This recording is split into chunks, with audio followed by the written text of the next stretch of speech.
नमस्कार, आप देख रहे हैं सिल्क टीवी और मैं हूं आपके साथ उम्मी सुवैबा। आइए करते हैं खबरों की शुरुआत। सबसे पहले नजर डालते हैं आज की हेडलाइंस पर। नौगछिया शहर के बीचों बीच हुआ भीषण विस्फोट, दर्जनों सिलेंडर हुआ ब्लास्ट, 2 घर हुआ क्षतिग्रस्त।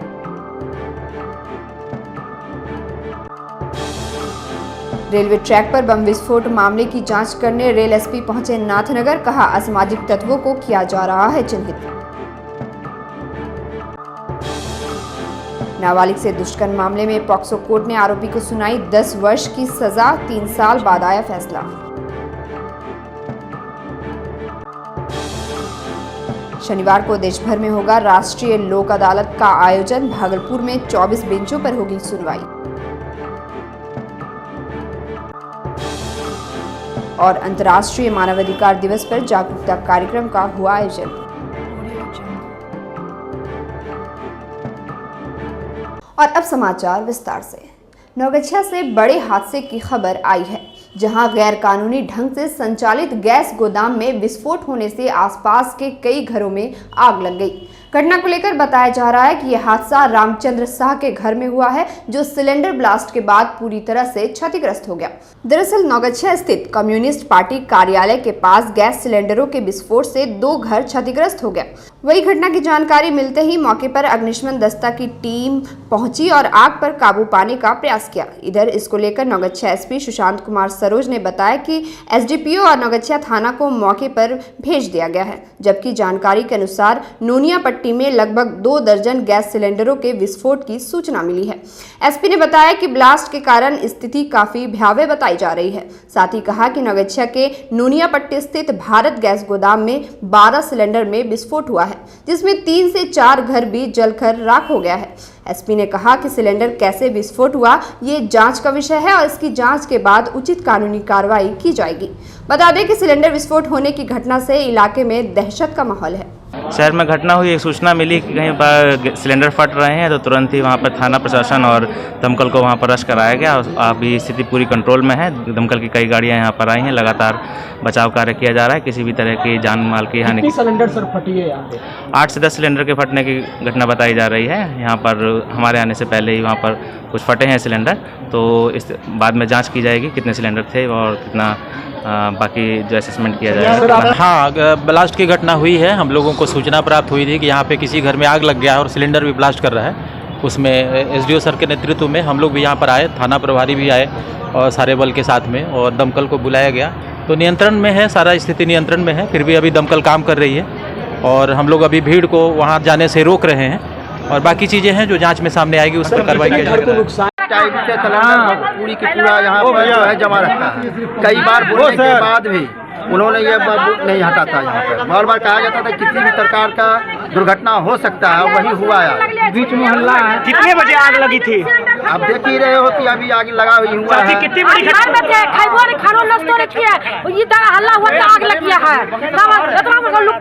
किनके घर में आग लगा? सर एक आदमी बगल में। अच्छा, वो क्या करता है? क्या करता है? की पता की कर नाथनगर स्टेशन के पास अहले सुबह रेलवे ट्रैक पर बम विस्फोट की घटना के बाद जमालपुर रेल एसपी आमिर जावेद दलबल के साथ घटनास्थल का निरीक्षण करने पहुंचे।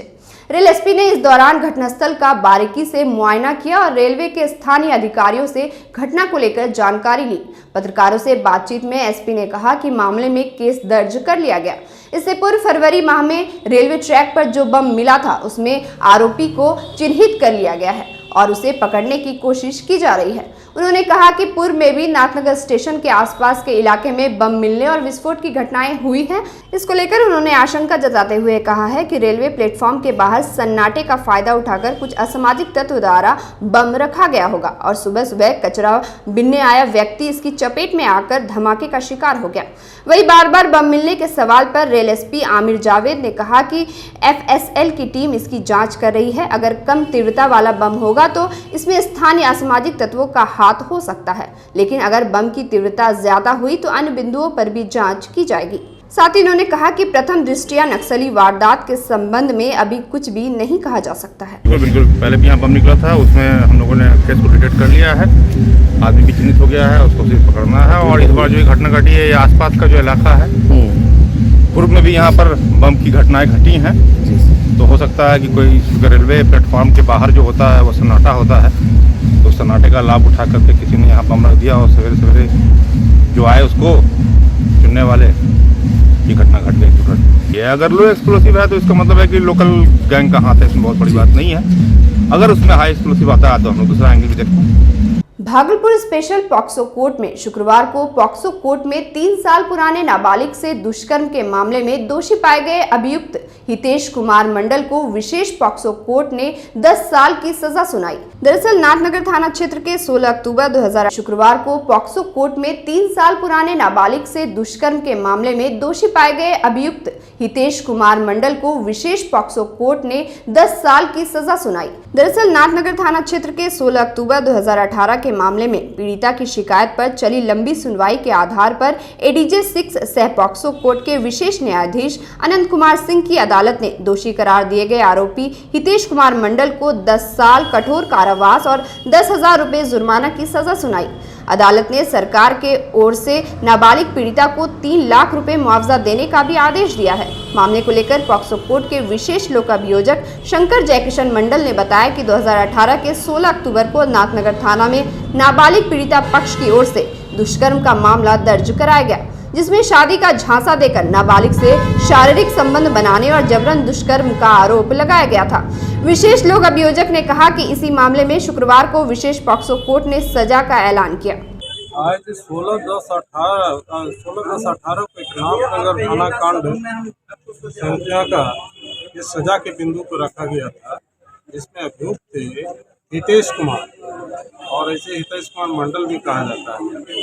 उन्होंने एक नाबालिग पीड़िता का अपहरण करके ले जाकर उसके साथ दुष्कर्म किया था।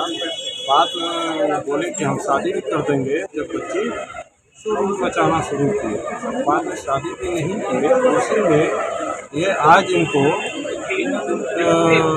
जो है पॉक्सो की धारा में 10 साल की कठोर कारावास की सजा हुई और अपहरण के कांड में 366 में 7 वर्ष की सजा हुई।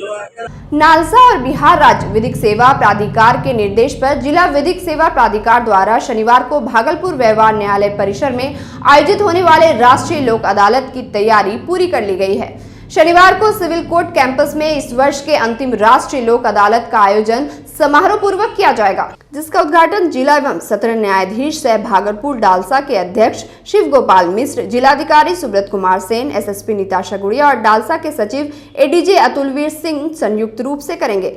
इसको लेकर डालसा सचिव अतुलवीर सिंह ने कहा कि भागलपुर में राष्ट्रीय लोक अदालत का आयोजन 3 जगहों पर होगा, जिसमें भागलपुर व्यवहार न्यायालय, नौगछिया कोर्ट कैंपस और कहलगांव कोर्ट परिसर शामिल है। एडीजे अतुलवीर सिंह ने कहा कि भागलपुर सिविल कोर्ट परिसर में कुल 15 बेंच तैयार किया गया है, जबकि नौगछिया कोर्ट कैंपस में 7 बेंच और कहलगांव कोर्ट में 2 बेंच तैयार किया जाएगा।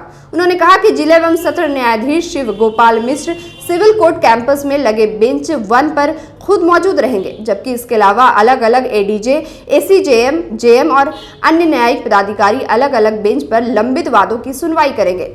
सचिव ने कहा कि राष्ट्रीय लोक अदालत में कोई भी पक्ष हारता नहीं है, बल्कि आपसी बातचीत और सहमति के आधार पर न्यायिक पीठासीन पदाधिकारियों की मौजूदगी में मामलों का निपटारा किया जाता है। लोक अदालत के दौरान कोविड नियमों का पालन करते हुए बेंच तैयार किया गया है, जबकि सभी के लिए मास्क और सैनिटाइजर उपयोग अनिवार्य है।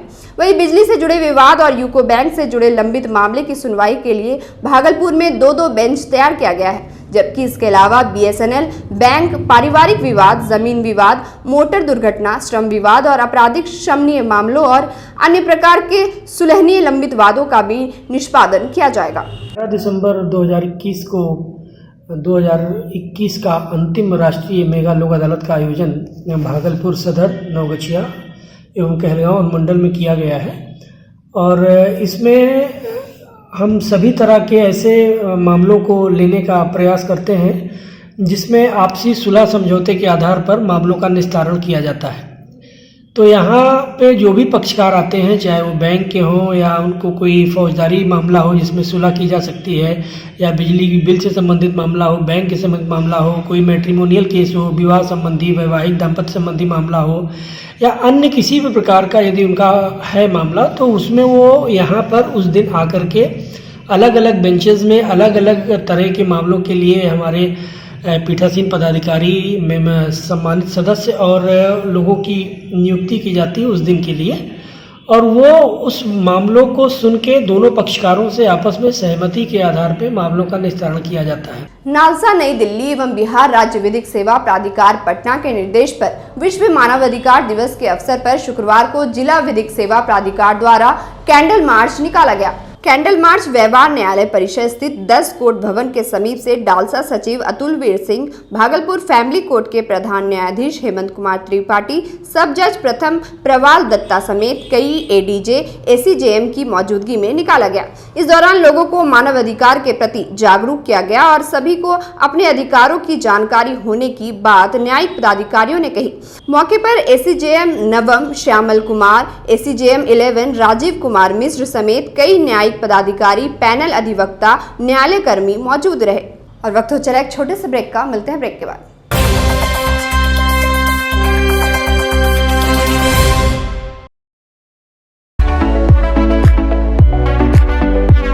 हर साल की तरह इस साल भी सर्दियों के आते ही तिब्बतन पोटाला मार्केट भागलपुर के महादेव सिनेमा हॉल के समीप खुल चुका है। यहाँ हर तरह के गर्म कपड़े जैसे जैकेट, स्वेटर, शॉल, कंबल, टोपी, मफलर उचित कीमत पर उपलब्ध है। हर उम्र की महिला, पुरुष एवं बच्चों के लिए बेहतरीन क्वालिटी एवं एक से बढ़कर एक डिजाइन में गर्म कपड़ों की रेंज यहाँ उपलब्ध है। तो देर किस बात की, आज ही चले आइए तिब्बतन पोटाला मार्केट, खलीफाबाद चौक, महादेव सिनेमा हॉल के समीप, भागलपुर।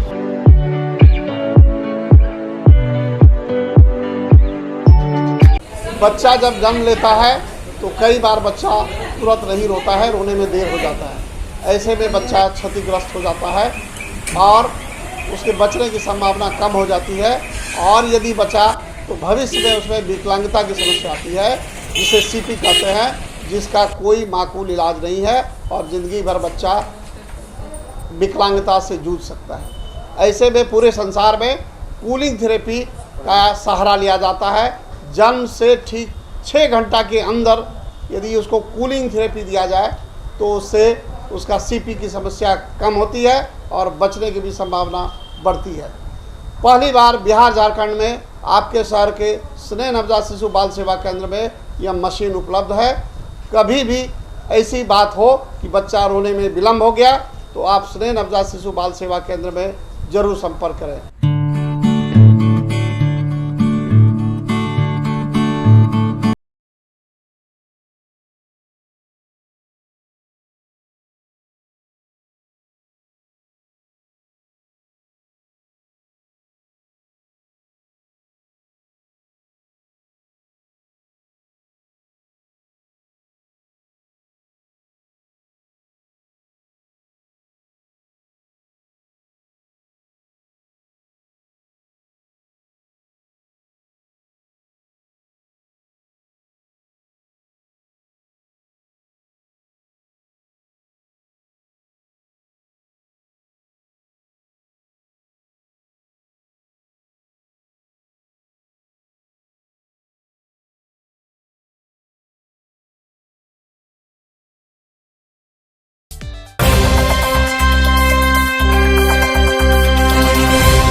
ब्रेक के बाद फिर से आपका स्वागत है। बढ़ते अगली खबर की ओर।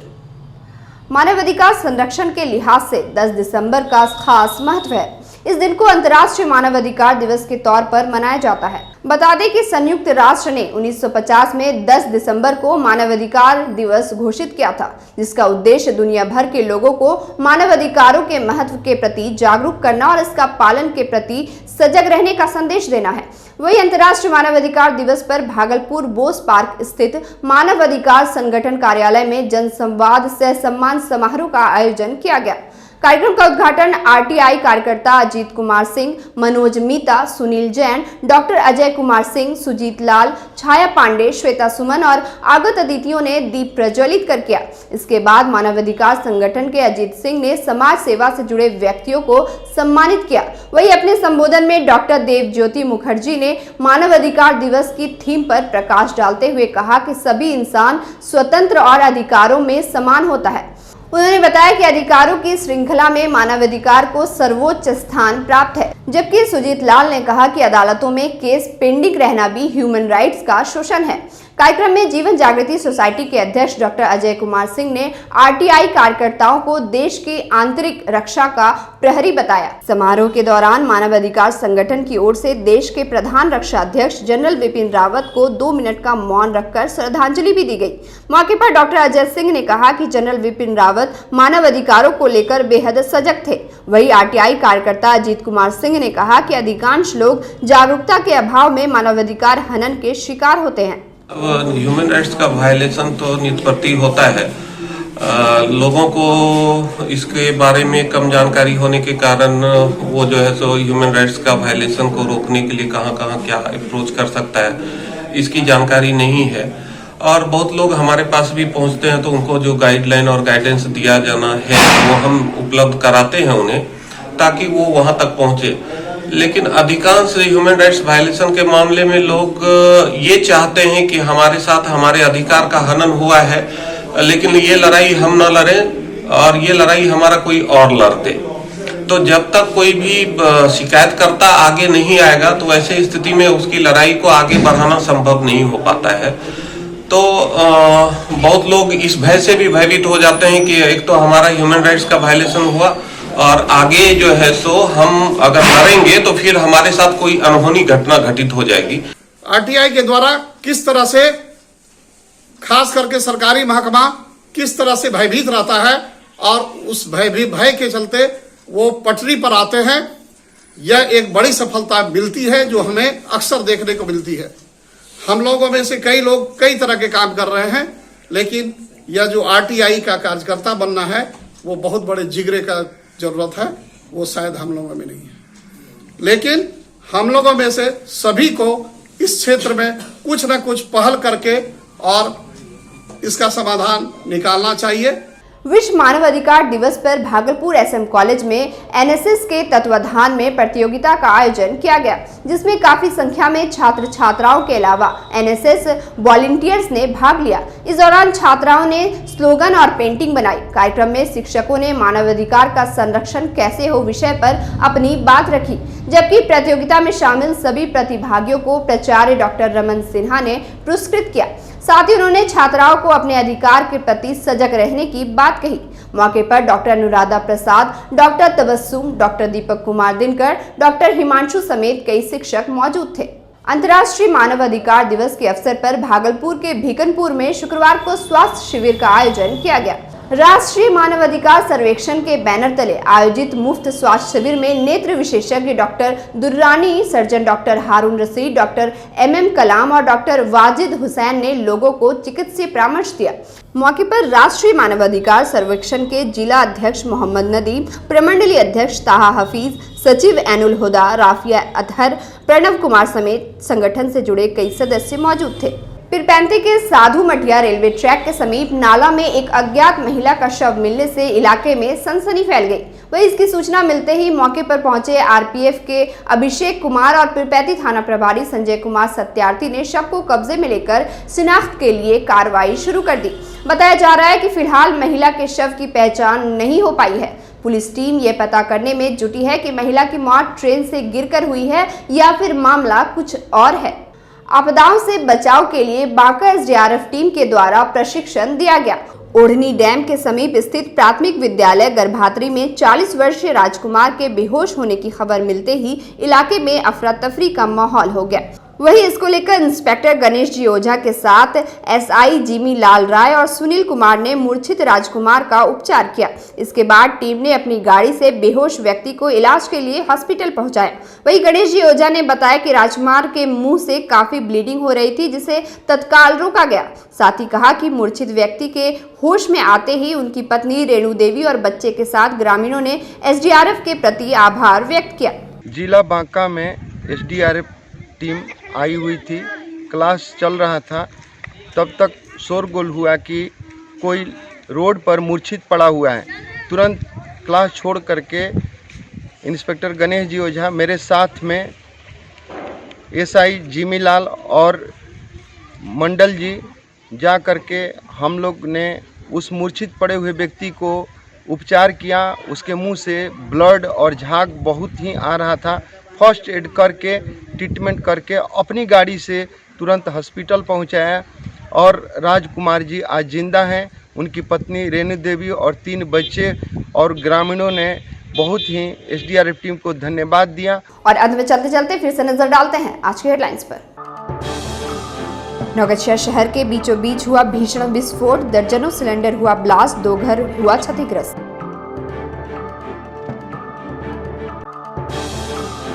रेलवे ट्रैक पर बम विस्फोट मामले की जांच करने रेल एसपी पहुंचे नाथनगर, कहा असामाजिक तत्वों को किया जा रहा है चिन्हित।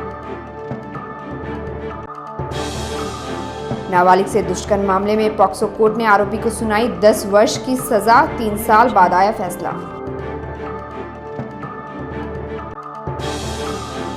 शनिवार को देश भर में होगा राष्ट्रीय लोक अदालत का आयोजन, भागलपुर में 24 बेंचों पर होगी सुनवाई। और अंतर्राष्ट्रीय मानवाधिकार दिवस पर जागरूकता कार्यक्रम का हुआ आयोजन।